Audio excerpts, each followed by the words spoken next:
Шымкент қаласы Дмитрий Иванович Менделеев атындағы номер 15-ші мектеп-лицейінің 3-ші И сынып оқушысы Талғат қызы аяулым, жетекшісі Шолпан Сабыржанқызы. Абай Құнанбайұлы интернатта оқып жүр. Интернатта оқып жүр, интернатта оқып жүр. Талай қазақ баласы, жаңа өспірім көкөрім, беліне қолын саласы.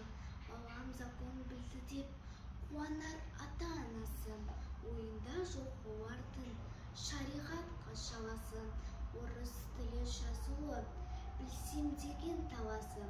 Прошение жазуға тырысар келсе шамасын. Ынсапсызға не керек істің ақпен қарасы. Нан таппаймыз демейді білімде елдің арасы. Иждихатсыз, мехнатсыз табылмас ғылым сарасы.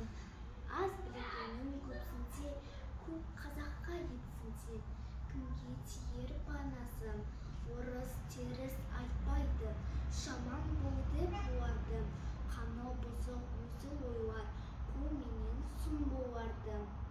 Орыста қалар жаласы, бұл іске кім виноват? Я Семейдің қаласы, я қазақтың аласы. Ойында жоқ бірінің Салтыковпен Толстой. Я тілміш, я адвокат болсам деген бәрінде ой.